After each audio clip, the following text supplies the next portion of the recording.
Hii ni sehemu ya pili ya simulizi ya Young Boy. Kama unadhani sehemu ya kwanza ilisisimua, basi hii sehemu ya pili itakuacha mdomo wazi. Utashuhudia vita kubwa iliyoibuka kati ya Young Boy pamoja na King Von, ni msanii aliyekuwa anaogopwa zaidi huko Chicago, pamoja na mapambano ya kisasi kati ya Young Boy pamoja na Lil Durk. Ni nini ambacho kilitokea? Endelea kufuatilia simulizi hii kwa undani kabisa. Katika kipindi hiki ambacho tuliishia sehemu ya kwanza, kulikuwa na ugomvi kati ya Young Boy pamoja na Kodak Black. Watu hawa walikuwa ni marafiki wakubwa kiasi cha kurekodi nyimbo yao ya pamoja ambayo ilifahamika kama Chosen One. Beef yao ilianza baada ya Kodak kumkejeli Young Boy kwenye wimbo wake wa Time Never Matters na kumuita shushushu wa polisi. Kwando Rando, huyu ni msanii wa Young Boy, aliweza kumjibu Kodak kwa kuchoma jezi za Sniper Gang. Hizi ni jezi za Kodak Black, na tukio hilo alilifanya kwenye Instagram live. Na Sniper Gang, watu wa Kodak Black, waliweza kujibu kwa kuchoma jezi za NBA kwa kutumia petroli, nao walifanya pia kwenye Instagram live, kitendo ambacho kiliibua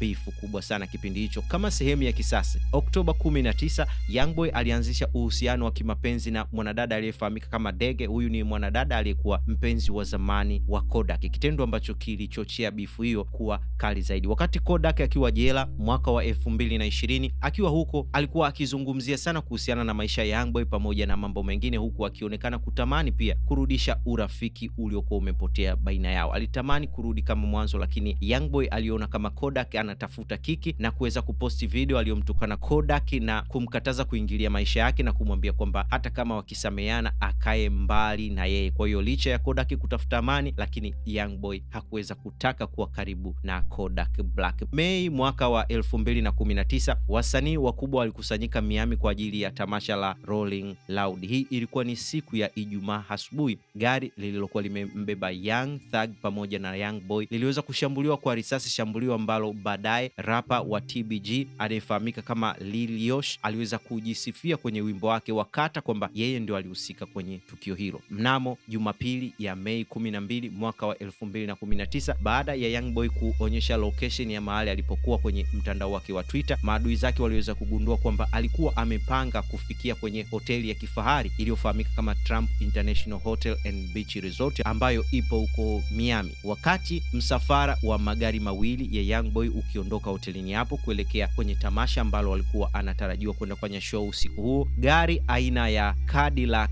Escalade lilitokea mbele yao na kuanza kumiminia risasi kwa kutumia silaha za kivita. Vijana wa Young Boy waliweza kushuka na kuanza kujibu mashambulizi. Mashambulizi yao yalifanya eneo hilo lionekane kama linashutiwa movie ya kivita. Katika machafuko hayo, mpenzi wa Young Boy ambaye anafahamika kama K Marie Long aliweza kupigwa risasi kwenye eneo la bega, na mtoto wao wa miaka 5 aliweza kujeruhiwa kidogo, lakini moja ya risasi hizo ziliweza kufika mpaka kwenye duka la kukodisha magari, mpaka kumfikia mfanyakazi wa duka hilo aliyefahamika kama Mohamed Gerard aliyekuwa na umri wa miaka 43 na kupelekea kupoteza maisha. Baada ya shambulio hilo, Young Boy aliweza kufanikiwa kuchomoka katika eneo hilo la tukio na kuelekea hospitali kwa ajili ya kumsaidia mpenzi wake kwa ajili ya kupata huduma ya kwanza, na baada ya kumaliza show hiyo aliweza kukamatwa na polisi pale tu aliposhuka katika jukwaa hilo. Hakuna mtu kwenye msafara wa Young Boy aliyeshtakiwa kwa kifo cha Gerard kwa sababu walilindwa na sheria ya Florida ambayo ilikuwa inaruhusu uweze kujilinda dhidi ya uvamizi. Hata hivyo, Young Boy alihukumiwa kifungo cha siku 90 jela na miaka 2 ya kifungo cha nyumbani huko Utah kwa kukiuka masharti ya probation kwa kupatikana na silaha, lakini pia kushirikiana na wanachama wenzake ambao walikuwa wanafahamika kama Benny Field pamoja na Buma. Wanachama hao walifahamika kama ni watu wa kupiga matukio. Kwa hiyo moja ya masharti ya probation yake ilikuwa ni pamoja na kujitenga na wanachama hao. Kwa hiyo kama kisasi cha shambulio hili la Miami, mwanachama wa TBG Jason Nixon au maarufu kama Dutch aliuliwa kwa kupigwa risasi kwenye kituo cha mafuta mnamo Machi 29 mwaka wa 2020. Shambulio hilo linasemekana iligharamiwa na Young Boy na kutekelezwa na mwanachama aliyefahamika kama Hem. Huyu naye ni mwanachama maarufu sana katika kundi la NBA Young Boy. Kufikia mwaka wa 2019 na na 2020 vita ilizidi kuongezeka kupitia muunganiko mpya ambao ulitengenezwa kipindi hiki. Kundi la 4K Trail lilijiingiza kwenye vita ya magenge maarufu sana kati ya Vultures pamoja na Breeder. Kuna kijana aliyefahamika kama Boy Young, huyu ni mdogo wake na Young Boy na kiongozi wa Goblin Gang. Hawa vijana wawili kwa pamoja walikuwa na uhasama mkubwa na kundi la 300 na kusababisha mfululizo wa mauaji makubwa sana kipindi hiki. Desemba 2 mwaka wa 2019, Javon Brown maarufu kama Jay, memba wa kundi la 300, aliuliwa kwa kupigwa risasi baada ya kushuka kwenye basi la shule. Kaka yake mzazi na Young Boy, huyu Boy Yang pamoja na Devonte Tate au D Gobler walikamatwa na kushtakiwa kwa kuhusika na mauaji hayo. Machi 1 mwaka wa 2020, Scooter, huyu ni memba wa Young Gun aliyetuhumiwa kumuua Lil Dave miaka 10 iliyopita, aliuliwa kwa kupigwa risasi nyingi sana huko Cambridge Street. Inadaiwa kwamba kisasi hiki kilitekelezwa na mwanachama wa 4K Trail aitwaye NBA Q au Lil Q kwa ufadhili wa pesa za Young Boy. Baada ya kufanya mfululizo wa mashambulizi haya na kujaribu kuwaua memba wa NBA akiwemo Lil Pump pamoja na Mitch Baby, mnamo Aprili mwaka wa 2020, mbabe wa TBG Lil Yoshi alikamatwa na kuhukumiwa kifungo cha miaka 15 jela baada ya ushahidi wa DNA kupatikana kwenye silaha zilizokamatwa kwenye nyumba ya Fredo Bang baada ya kuvamiwa na polisi. Uhasama uliendelea. Juni 11 mwaka wa 2021, Mark Duffy au Neil wa kundi la 300 alifariki katika ajali ya gari kutokana na kufukuzana na kufyatuliana risasi barabarani. Desemba 10 mwaka wa 2021, Mark Riley au Smith wa TBG naye pia aliuawa kwa risasi akiwa nyumbani kwake akiwa amembeba mtoto wa miaka 5 ambaye na yeye pia alipoteza maisha pia katika shambulio hili, shambulio ambayo liliwasikitisha watu wengi sana. Lakini inaaminika kwamba shambulio hili lilikuwa ni shambulio la kisasi cha kifo cha Buzila. Huyu alikuwa ni rafiki yake na Young Boy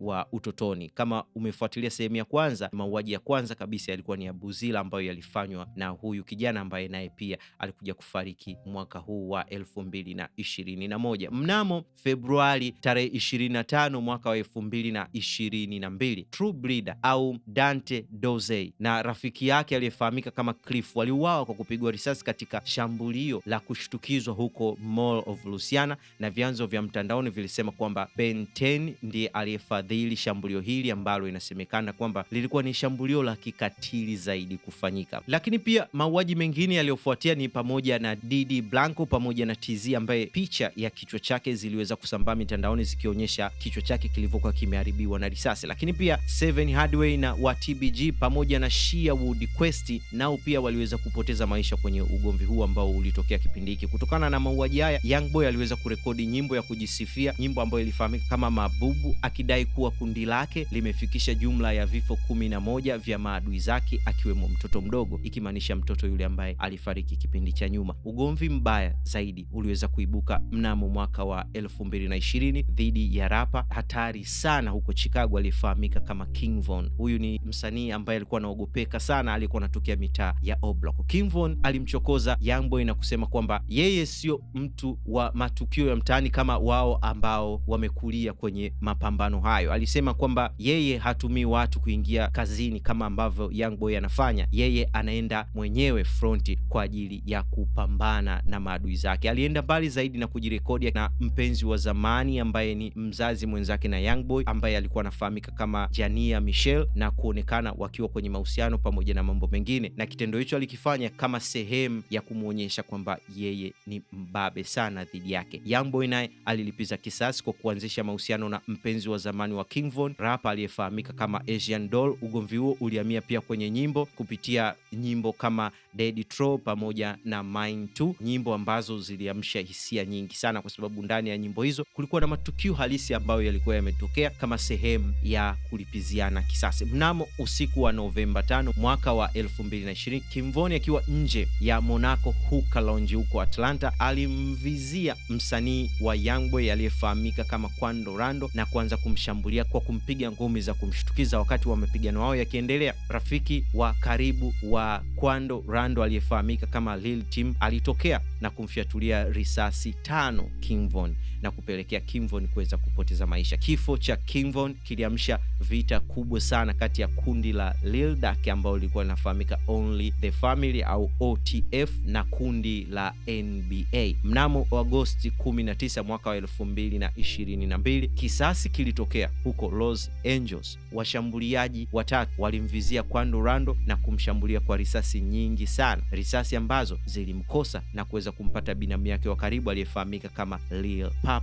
na kuweza kupoteza maisha hapo hapo. Shambulio hili lilitokea mbele ya duka la Beverly Hills Center, sehemu ambayo ilikuwa inaheshimika sana. Kitendo hiki kinaonyesha kwamba hakuna sehemu ambayo utaweza kuwa salama kama utaanzisha vita na kundi la OTF. Lil Durk aliweza kumkejeli Quando Rondo kwa kupiga kelele za hapana hapana wakati binamu yake alipokuwa anauliwa. Mnamo Novemba mwaka wa 2022, Quando Rondo na Youngboy walitoa albamu ya pamoja iliyofahamika kama 3860 wakishirikiana na Lil Tim. Huyu ni kijana ambaye ndiye aliyemuua King Von. Kwenye wimbo huo Lil Tim aliweza kujisifia kumuua King Von na kudai kwamba hatimaye amemaliza series ya Crazy Story. Hii ilikuwa ni series ya story ya King Von, alikuwa akielezea matukio yake pamoja na vitu vingine. Lakini Septemba mwaka wa 2020, Youngboy na washirika wake walikamatwa huko Baton Rouge wakati wakiwa wanarekodi video ya wimbo wa Chopper City wakiwa wamebeba silaha nzito mtaani mchana kweupe. Lakini polisi waliweza kukamata bunduki 14 na kiasi cha dola 79,000 taslim. Machi 2021, baada ya hati ya kukamatwa kutolewa, FBI na polisi waliweza kumvizia Youngboy huko Tazana, Los Angeles, na Youngboy alijaribu kukimbia kwa gari lake la Maybach na kisha kukimbia kwa miguu kabla ya kukamatwa na mbwa wa polisi aina ya K9 baada ya masaa mawili ya msako ambao ulifanyika baada ya Youngboy kukimbia, ambapo bunduki aina ya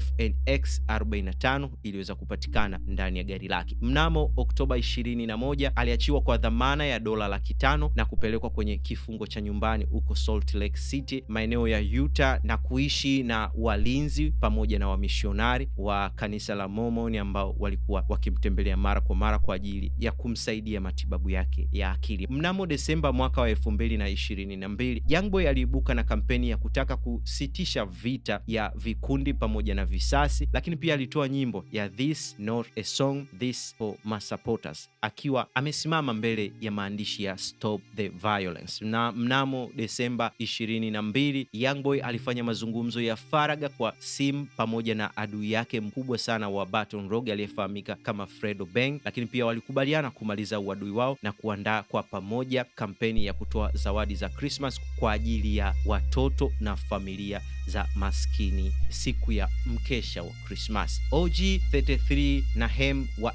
NBA walionekana kwenye picha ya pamoja wakiwa na Fredo Bang na kuonyesha amani imerejea. Mnamo Januari 23, Youngboy alifanikiwa kumuoa mpenzi wake wa muda mrefu aliyefahamika kama Jasmine kama sehemu ya kuanza maisha mapya. Watu waliamini kwamba hatimaye bifu pamoja na visasi vimeishia hapa. Licha ya amani ya Baton Rouge na maisha mapya ya ndoa, mwaka wa 2024 vita kali iliweza kuibuka tena mtaani. Januari 4 mwaka wa 2024, mbabe mwingine wa Breeders aliyefahamika kama Jawan Alex au Dat aliuawa mbele ya gorofa na mwanachama wa kundi la NBA aliyefahamika kama Pistol P alituhumiwa kuhusika na tukio hilo. Aprili 1 mwaka wa 2024 kuliibuka umwagaji mkubwa sana wa damu. Timosius au Pop, huyu ni binamu yake na Fredo Bang, kijana ambaye alipendwa sana na vijana wa TBG, aliuawa kwenye klabu ya usiku, na masaa machache baadaye The Bag na JJ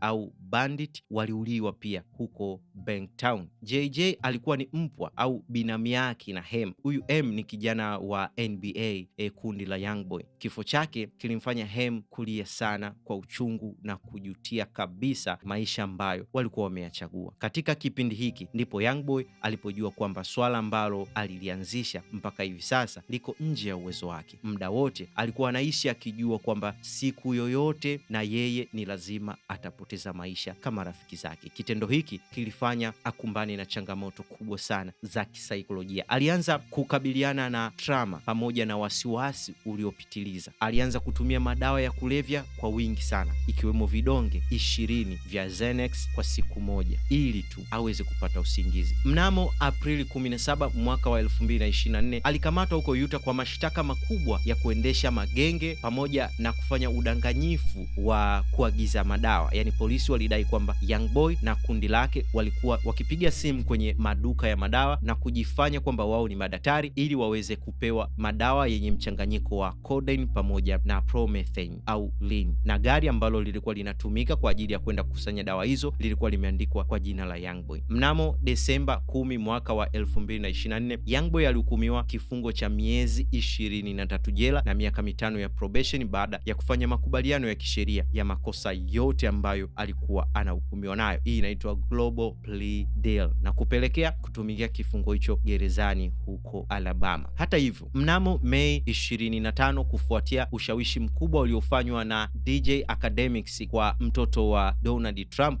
hii ilikuwa ni kipindi cha kampeni za uchaguzi, Young Boy alipewa msamaha na Rais Donald Trump baada ya kuingia madarakani. Msamaha huu ulimwezesha kuweza kutoka jela mapema na kufutiwa masharti yote ya probation. Kama sehemu ya kuonyesha shukurani, alitangaza kufanya ziara kubwa ya Make America Slim Again Tour. Hii ilikuwa ni mwaka wa 2025 akisindikizwa na wasanii mbalimbali ambao waliweza kuperform na kufanya matamasha yaweze kukubalika sana kipindi hicho. Ilikuwa ni kama sehemu ya kumsapoti pia Donald Trump. Ziara hiyo ilikuwa na mafanikio makubwa sana na akafanikiwa kuingiza takriban dola milioni 70 na kuuza tiketi zaidi ya 500,000 katika miji 42 ya Marekani. Mnamo Januari 16 mwaka wa 2026 aliweza kutoa albamu ya 6, albamu ambayo ilifahamika kama Slim Cry, ambayo ilishika namba 6 kwenye Billboard ya 200, albamu ambayo ilifanya vizuri sana. Hivi majuzi mnamo Agosti 20 mwaka wa 2026 Young Boy alifanya uamuzi ambao ulikuwa ni wa kushangaza sana sana sana. Aliweza kutangaza kuhamia nchini Korea ya Kusini na kutangaza kwamba hana mpango wa kurudi tena Marekani, na sababu ya kufanya hivyo ni kutafuta amani pamoja na usafi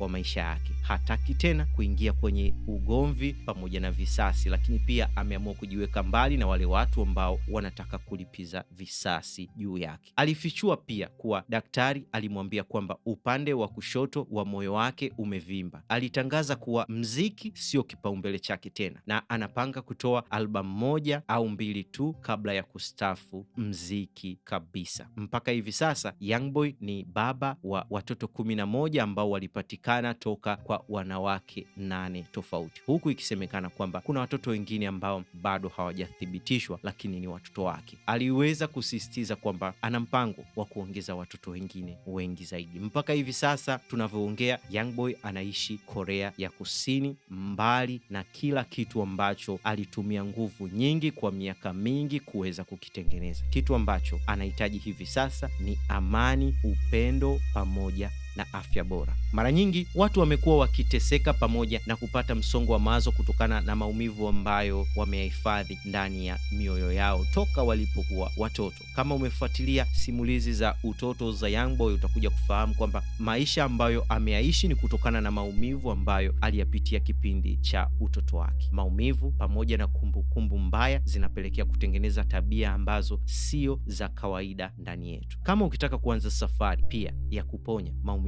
yako ya ndani, kuna level 3 ambazo ni lazima uzipitie ili kuweza kupata uponyaji wa ndani yako. Level ya kwanza ni kutambua kumbukumbu mbaya pamoja na maumivu ambayo yamejificha ndani yako. Inawezekana maumivu yao huyafahamu, au inawezekana kumbukumbu hizo uzikumbuki, lakini zimejificha ndani yako na kuweza kufanya utengeneze tabia ambazo sio za kawaida. Njia hizi 3 zitaweza kukusaidia kuponya maumivu yako na kukuelekeza jinsi ya kuishi maisha mapya ambayo hujawahi kuishi toka ulipokuwa mtoto. Ni kama kuzaliwa upya. Kuna vitabu 3 ambazo ni level 3 za uponyaji. Level ya kwanza ni kioo cha maumivu ya ndani. Hiki kitabu kitakusaidia kufunua kumbukumbu na maumivu yote ambayo yamejificha ndani yako toka kipindi cha utoto. Lakini pia kitabu cha pili ni kitabu cha moto. Hiki ni kitabu ambacho kitakusaidia kuunguza zile tabia na maumivu yote pamoja na vitu vyote ambavyo vimejengeka ndani yako. Lakini kitabu cha 3 ni level ya nuru. Huu ni mwanga mpya ambao unazaliwa ndani yako. Kitabu hiki itakufundisha jinsi ya kuishi maisha mapya, kwa sababu huu mwanga mpya ambao utazaliwa ndani yako baada ya kuondoa maumivu na kumbukumbu zote za nyuma, ule mwanga ambao ulikuwa umefunikwa toka kipindi cha utotoni unaanza kuzaliwa upya. Ni maisha gani ambayo utatakiwa kuishi na huu mwanga mpya ili usiweze kurudi kwenye maisha ya zamani? Ni lazima uweze kujifunza. Kitabu hiki cha Level ya 3, Level ya Nuru, ndio kinakufundisha jinsi ya kuishi maisha haya mapya. Kitabu hiki utakipata kwa hard copy pamoja na soft copy. Hard copy utakipata kwa bei ya 20,000 na soft copy utaipata kwa bei ya 10,000 tu. Unaweza ukanunua vitabu hivi kama sehemu ya kusupport Tricod Media, utakuwa umefanya vizuri sana. Lakini pia unaweza ukasupport kwa njia yoyote kwa kupitia namba hizo hapo chini, ili tuweze kutoka mahali tulipo na kupiga hatua nyingine. Support yenu ndio kitu ambacho kinahitajika sana, hasa kipindi hiki ambacho tunajitafuta ili tuweze kusimama vizuri. Nitashukuru sana endapo utasupport kwa namna yoyote ile. Weka comment yako hapo chini, ni video gani nyingine ambayo utataka niweze kuifanya kwa ajili yako, kwa sababu video hii ambayo nimeifanya kwa sababu ya mdau mmoja aliweza kucomment hapo chini akasema, naomba unifanyie video ya NBA Young Boy, na nimeweza kuifanya kwa ukamilifu sana. Karibu sana Tricod Media.